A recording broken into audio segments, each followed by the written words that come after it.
Assalamualaikum warahmatullahi wabarakatuh. Saya Rifli Fawaji NPM 2020 45500 125 dari kelas R3A.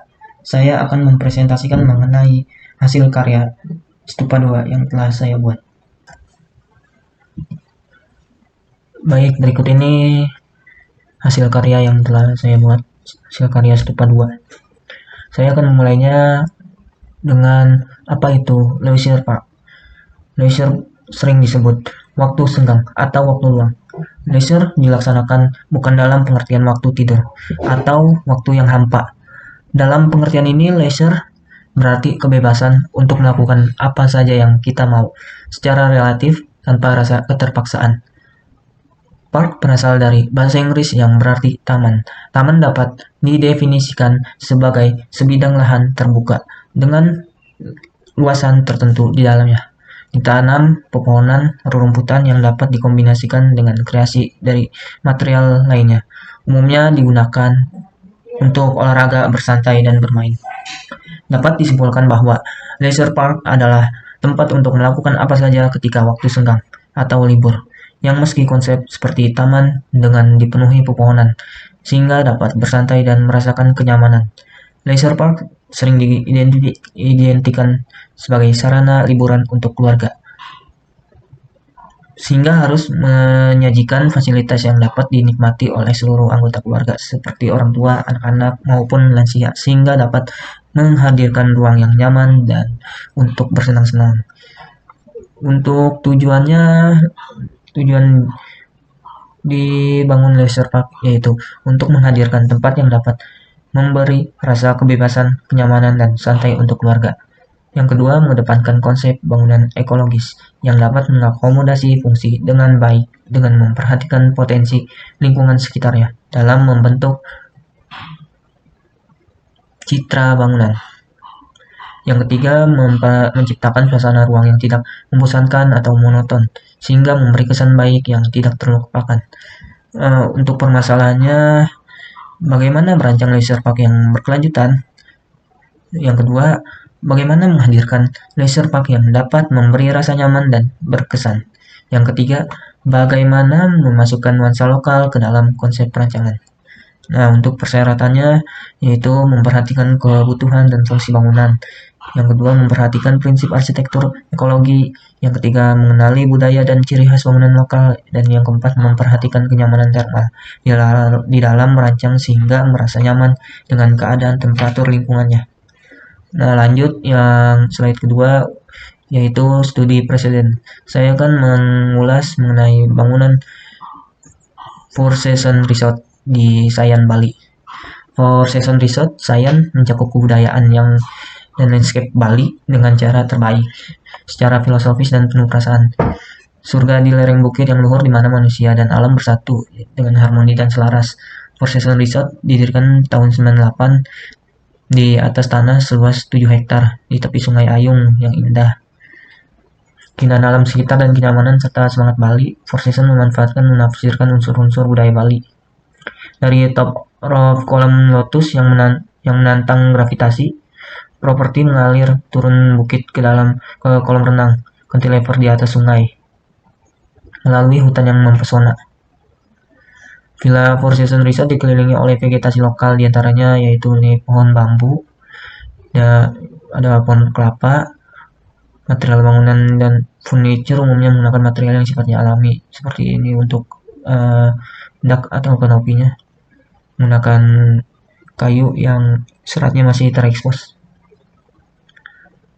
dan menunjukkan pemasukan unsur-unsur budaya Bali seperti saung yang ada di atas bangunan ini. Dalam arsitektur landscape, ada fasilitas penunjang juga menggunakan unsur material yaitu bambu yang dirakit dengan baik sehingga membentuk instalasi bambu yang estetik. Penerapan instalasi bambu tersebut diterapkan pada restoran ini. Yang selanjutnya untuk ini denahnya layout set dari Four Seasons Resort. Ini menggunakan masa jamak, konfigurasi masa grid dengan menggunakan pada kondisi tapak berada di lereng bukit yang tidak jauh dari bibir pantai. Terlihat ini fasadnya menggunakan material alami dan banyaknya bukaan, sehingga memberi kesan menyatu dengan alam. Selain itu, Four Seasons Resort mengedepankan ekologi arsitektur karena ditanami pohon-pohonan yang banyak dan rindang, sehingga ekosistem dapat terjaga. Villa Four Seasons terbagi beberapa tipe penginapan. Nah, ini denah-denah dari tipenya. Terlihat ada 7 tipe di sini. Selanjutnya di bangunan yang berbeda, yaitu di Phu Chai Sai Mountain Resort Thailand. Phu Chai Sai Mountain Resort terletak di lereng bukit. Nah, sama juga kayak tadi pada Four Seasons Resort. Nah, letaknya di lereng bukit, namun ini menghadap ke bagian desa terpencil Thailand Utara. Kalau tadi menghadap bibir pantai atau laut, sehingga Mountain Resort bisa menikmati pedesaan Thailand yang indah. Semua kamar dilengkapi dengan pemandangan perbukitan menakjubkan yang dirancang dengan baik mengikuti kontur tapak. Nah, kontur tapak pada Phu Chai Sai cukup terjal karena di lereng bukit. Phu Chai Sai Mountain Resort memiliki balkon besar. Nah, ini sehingga view-nya dapat terekspos dengan jelas. Untuk menikmati pemandangan, kategori utama kamar dirancang dalam gaya pedesaan tradisional Thailand. Material yang digunakan bersifat alami seperti penggunaan bambu, kayu, dan batu alam.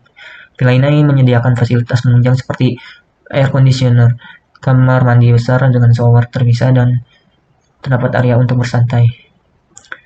Terdapat juga pilihan villa Thailand tradisional beberapa dengan kolam renang pribadi di sisi bukit yang bersebelahan, di mana pengunjung dapat merasakan privasi total dalam suasana tradisional. Nah, untuk resort ini memiliki restoran. Restorannya dirancang dengan nuansa tradisional Thailand yang menggunakan material alami seperti ini.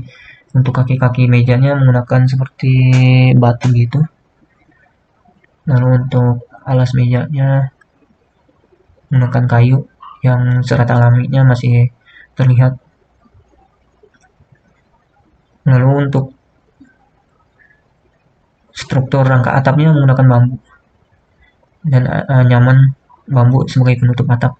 Selain itu, penggunaan material alami diterapkan pada ornamen ruang yang bermaterialkan kayu. Ini ornamennya juga menggunakan bahan alami. Kursi juga. Nah, selanjutnya untuk Phu Chai Sai juga punya bar yang sangat kental unsur dan konsep alamnya. Hal ini ditampilkan pada atap bangunannya yang dijalari oleh tanaman rambat. Selain itu ada kursi bar gitu, namun ada senderan dengan bermaterial kayu atau bambu. Nah, ini untuk fasad dari bangunan Phu Chai Sai Resort. Untuk atapnya menggunakan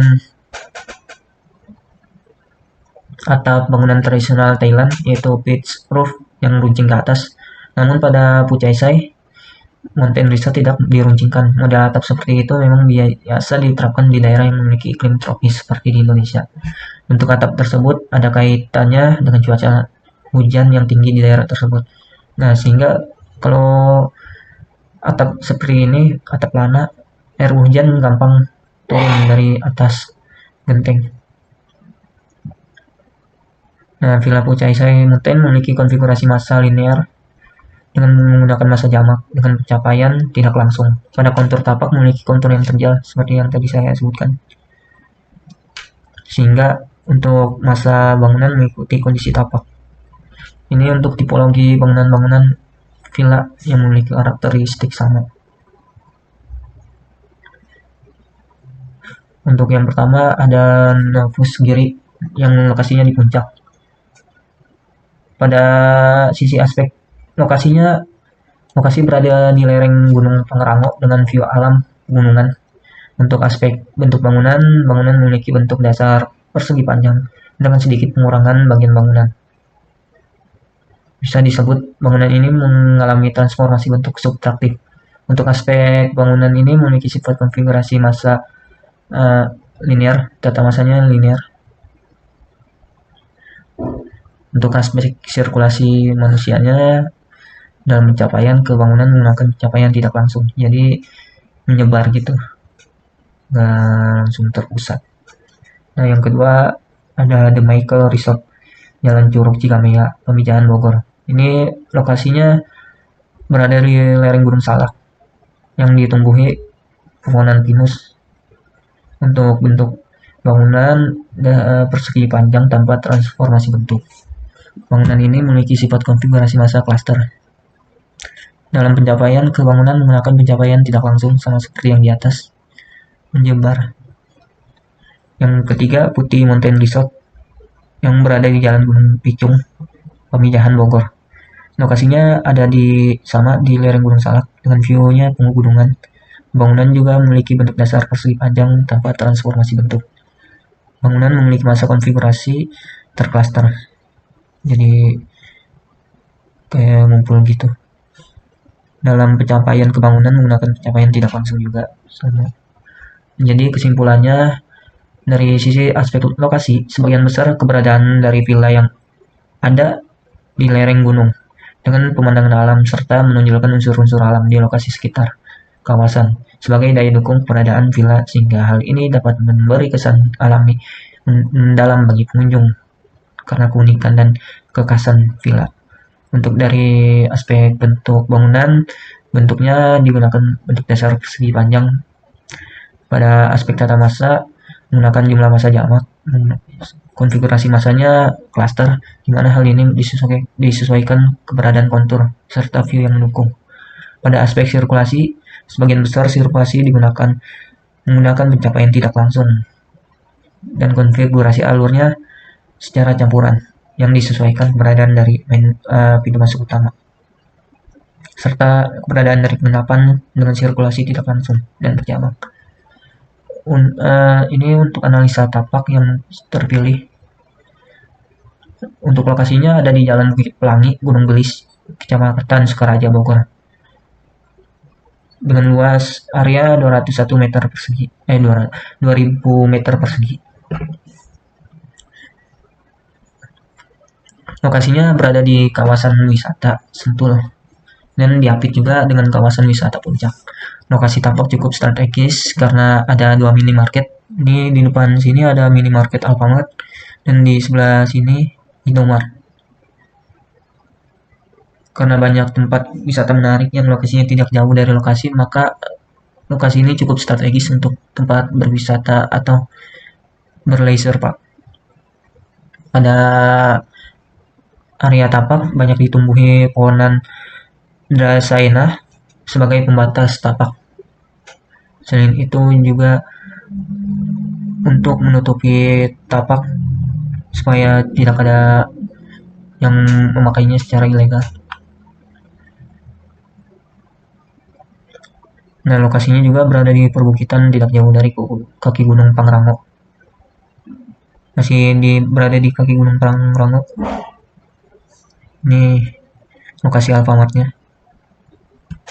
Selanjutnya untuk analisa arah angin.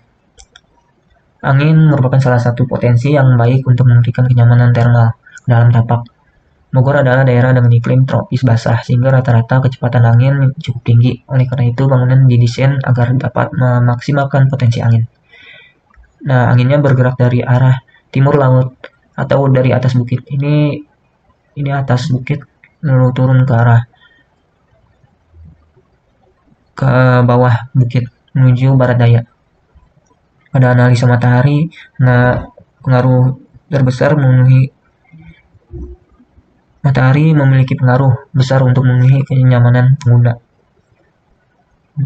sebagai kenyamanan termal ya. Nah, ini untuk pergerakan matahari dari bulan Juni, Juli, Agustus, Mei, September, April, Oktober, Maret, November, Februari, Desember pergerakannya, Januari. Selanjutnya untuk pencapaian tapaknya, pencapaian dari Jalan Raya Pasir Angin. Ini dari Jalan Pasir Angin yang merupakan jalan menuju puncak. Ini jalannya. Lalu pada pencapaian depan tapak dari arah pertokoan dan minimarket. Lalu pencapaian dari Jalan Lodaya menuju kilometer, merupakan jalan yang menuju kilometer 0 Sentul. Lalu ini pencapaian dari belakang. Ini saya tidak mendapatkan informasinya, fotonya. Jadi saya menggunakan map dari jalan ini. Pencapaiannya dari belakang tapak merupakan jalan menuju villa sekitarnya.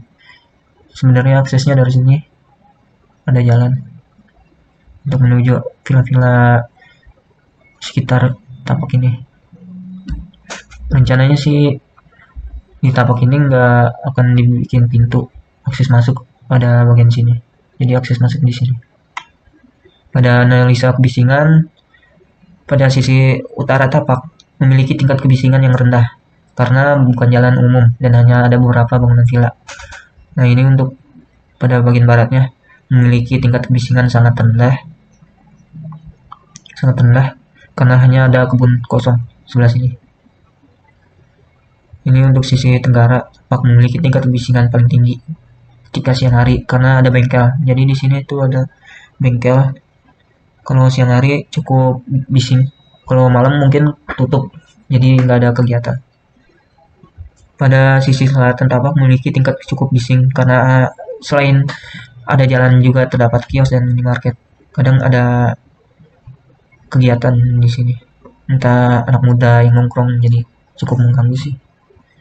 Ini keterangannya, semakin rapat garis-garis ini semakin bising, jadi ini semakin bising. Selanjutnya untuk analisa prasarana dan utilitas. Ada beberapa prasarana dan utilitas di beberapa sekitar tapak. Fasilitas diantaranya itu saluran drainase, jaringan listrik, jaringan telepon, jaringan lampu penerangan jalan, lalu rambu lalu lintas. Ini notasi-notasinya. Ini notasi untuk drainase, ini notasi untuk lampu jalan, ini notasi untuk jaringan listrik, sama ini notasi untuk jaringan telepon. Lalu untuk analisa topografi, tapak berbentuk berbentuk segitiga sama kaki dengan keadaan kontur bergelombang dengan ketinggian maksimal 1 meter dari permukaan tanah, permukaan jalan, dan ketinggian minimal 20 cm dengan batuan penyusun didominasi andesit, itu yang mudah meresapkan air hujan. Untuk jenis tanahnya andosol yang memiliki komposisi mineral alvan dan hemogloid. Ini konturnya kalau misalkan digaris. Lalu bawah ada potongan dari kontur tapaknya yang sesuai dengan ini. Selanjutnya ini tabel analisa aktivitas. Aktivitas dibagi pada 3 bagian, yaitu aktivitas primer, sekunder, dan penunjang. Jenis aktivitas dimulai dari bangun tidur, MCK, tidur, makan, beristirahat, santai, check in, check out. Mungkin tidak saya sebutkan satu persatu karena ini akan memakan durasi yang sangat panjang. Selanjutnya ini untuk analisa persyaratan ruang. Persyaratan ruang kamar mandi, toilet, hingga ke penunjang yang dibagi kepada 4 persyaratan. Yang pertama aksesibilitas, bising, pencahayaan, penghawaan. Lalu pencahayaan dibagi kepada 2 bagian, yaitu alami dan buatan. Penghawaan juga alami dan buatan. Mungkin tidak akan saya sebutkan satu-satu karena akan memakan waktu yang lama. Ini untuk analisa kebutuhan ruangnya dan besaran ruang. Ini diukur dari ukuran perabotnya, jadi ditambah dengan sirkulasi geraknya. Jadi di total hasilnya segini. Sirkulasi biasanya di atas 30%. Selanjutnya ini juga sama, masih lanjutan yang tadi. Nah, di bawahnya ini ada KDB, KLB, dan KDH. KDB 40% kali luas lahan, 40% kali 2000 meter persegi. Ini luas lahan yang ada di tapak tadi, 2000 meter persegi. Jadi hasilnya KDB-nya 800 meter persegi. Untuk luas ruang luar luas lahan dikurangin kali B, yaitu 2000 dikurangin 800, yaitu hasilnya 1200 meter persegi. KDH-nya 60%, 60% dikali 1200 meter persegi, hasilnya 720 meter persegi. Luas ruang luarnya luas ruang luar perkerasan, rumusnya luas ruang luar dikurang KDH, yaitu 1200 dikurang 720, hasilnya 480. Nah, ini untuk konsep rancangan. Konsep rancangannya yang pertama zonasi ruang. Zonasi jadi dibagi kepada zonasi publik, semi publik, private. Untuk publik masih untuk beberapa orang masih bisa mengaksesnya. Untuk semi publik masih di warning. Nah, ini private khusus yang menyewa villa saja yang bisa masuk. Ini untuk sketsa ide bentuknya, gubahan massa. Dimulai dari bentuk awalnya yaitu kubus, lalu mengalami transformasi aditif pada sisi kanan dan kiri, lalu mengalami penambahan kembali pada atap yang berbentuk limas. Ini terinspirasi dari rumah adat Nusantara, terutama adat Sunda. Ini untuk sirkulasi dan tata masanya. Sirkulasi gerak orangnya. Ini untuk sirkulasi kendaraan yang berwarna merah. Lalu yang berwarna hijau ini untuk jalan kaki. Jadi dari turun mobil atau kendaraan bermotor bergerak ke arah lobi, melewati lobi, ruang administrasi, aula, dapur umum, dan menuju ke villa yang ditempatinya. Nah, pola sirkulasinya yaitu pass by space, melewati ruang, seperti yang ada di tata masa ini. Untuk pintu masuk yang pertama itu pintu masuk utama, kedua yang dua ini penunjang, yang tiga ini servis, 4 villa tipe 2 kamar, ini 3 kamar, ini 5 kamar. Selanjutnya untuk set plan-nya. Nah, set plan-nya ini yang warna agak ke ungu-unguan untuk villa 5 kamar. Ini yang kuning villa 3 kamar, merah villa 2 kamar. Lalu yang coklat ini untuk fasilitas penunjang seperti musola, ruang rapat, housekeeping, gudang, laundry, aula.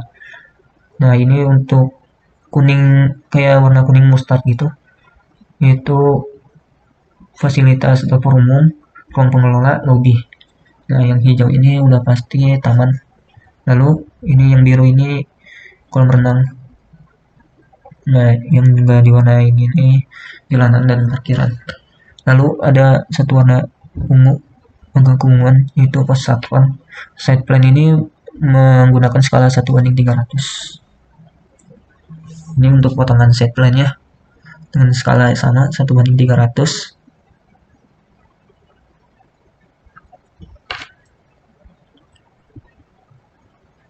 Nah, ini untuk tampak belakang site. Atapnya menggunakan atap pelana, karena ya curah hujan di Bogor juga cukup tinggi, jadi agar mudah air mengalir ke bawah.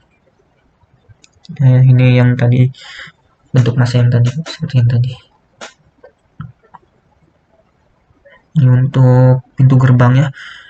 Pintu gerbang ini cukup unik, ada kayak simbol senjata khas daerah Jawa Barat atau lebih khususnya Bogor, yaitu kujang.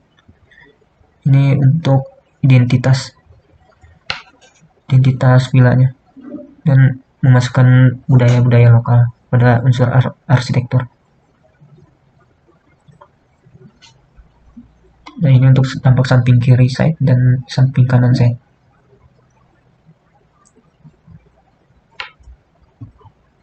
Ini untuk denah tipe 2 kamar tidur. Kamar tidur 1, kamar tidur 2, ruang makan, ruang keluarga, toilet, teras, dengan menggunakan skala 1:50. Dengan panjang 600 cm, lebar 500 cm. Ini untuk notasi potongan A, notasi potongan B. Ini denah tipe 3 kamar tidur. Kamar tidur 1, 2, 3. Ini toiletnya di sini. Ruang makan masih layoutnya masih sama kayak yang tipe 2 kamar, hanya beda ukuran. Yang untuk ini ukurannya lebarnya 500, panjangnya 740 cm. Nah, ini untuk 5 kamar, tipe 5 kamar. Untuk tipe 5 kamar layoutnya cukup berbeda dari yang sebelumnya, dua yang tadi tuh. Jadi seperti pintu masuknya berada di tengah. Nah, ini untuk kamar tidur 1, kamar tidur 2, kamar tidur 3, 4, dan 5.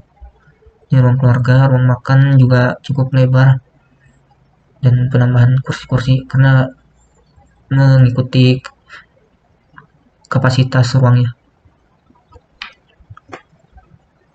Nah, ini untuk potongan AA ini potongan AA untuk tipe 2 kamar.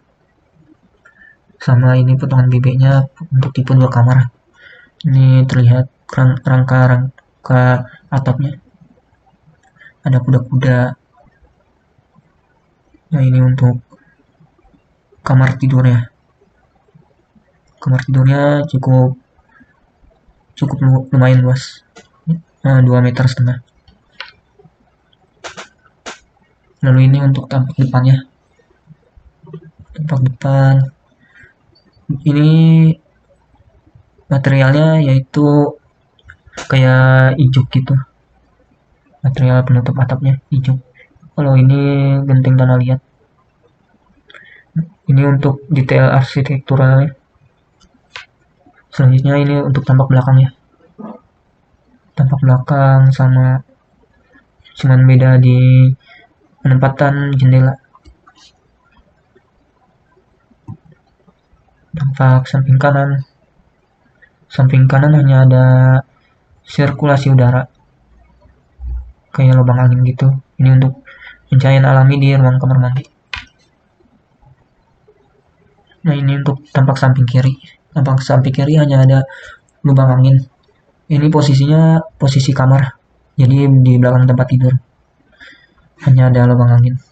Namun di sisi sini sama sisi sini ada jendela hidup yang bisa dibuka. Jadi sirkulasi cahaya alami dan penghawan alami bisa masuk. Nah, ini cukup unik. Saya sengaja buatkan lubang angin di sini agar sirkulasi udara dapat stabil masuk ke dalam ruang. Jadi tidak terlalu panas di kala siang hari. Ini untuk perspektif interiornya. Pemilihan materialnya material kayu agar terkesan alami. Nah, ini untuk pemilihan warna kuning pada tembok supaya memberi suasana kebahagiaan, ceria di saat berlibur. Karena dalam psikologi, kuning identik dengan kebahagiaan. Ini sofanya, ini televisi, ini kredensa. Nah, ini yang tadi seperti tampak tadi. Jadi lubang anginnya ada di belakang tempat tidur. Ini jendela hidupnya. Dan di satu kamar ada satu lemari dan satu tempat tidur. Lalu ini untuk perspektif eksterior bangunan. Ini untuk perspektif eksterior tipe 5 kamar. Di tengah-tengahnya ada kayak taman gitu sebagai ruang hijau. Nah, ini untuk perspektif eksterior kawasan. Ini detail dari yang tadi. Pintu masuk, gerbang masuk, ada ikon seperti tugu kujang gitu. Ini vegetasinya banyak pohon rindang, namun saya nggak memasukkan di sini karena takut terhalang masa-masa bangunan. Jadi hanya beberapa saya tempatkan. Lebih detailnya tadi di yang sebelah sini untuk vegetasi. Terlihat jelas banyak vegetasi untuk memberi kesan alami dan hijau pada lingkungan bangunan. Ini area parkir cukup luas untuk menampung sekitar 10 unit mobil. Ini untuk kolam renang Nah, ini taman, namun agak kurang terlihat. Ini masjid sebagai musola sebagai fasilitas penunjang. Ini untuk tipe 2 kamar, 3 kamar, 5 kamar. Ini lobby. Jadi dari pengunjung masuk sini memarkir kendaraan lalu memasuki lobby untuk memesan villa. Setelah itu diantar ke villa yang dituju. Nah, untuk check out sama sirkulasinya. Jadi ke lobby, lalu ke parkiran, keluar. Karena ini arahnya dari jalan tol gitu, biasanya orang datang dan pulang dari sini. Ini untuk detail konstruksinya. Detail konstruksi saya menggunakan detail rangka atap. Jadi untuk detail arsitektur saya menggunakan jendela. Lalu ini untuk sketsanya, sketsa sebelum saya mengaplikasikannya pada gambar kerja. Ini sketsa pencapaian. Lalu ini untuk sketsa DNA sebelum saya menggunakannya pada rancangan tadi. Lalu ini untuk sketsa tipe 2 kamar tidur. Yang tadi 3 kamar tidur. 2 kamar tidur, dan yang ini 5 kamar tidur. Itulah yang dapat saya sampaikan. Terima kasih atas perhatiannya. Kurang lebihnya mohon maaf. Wassalamualaikum warahmatullahi wabarakatuh.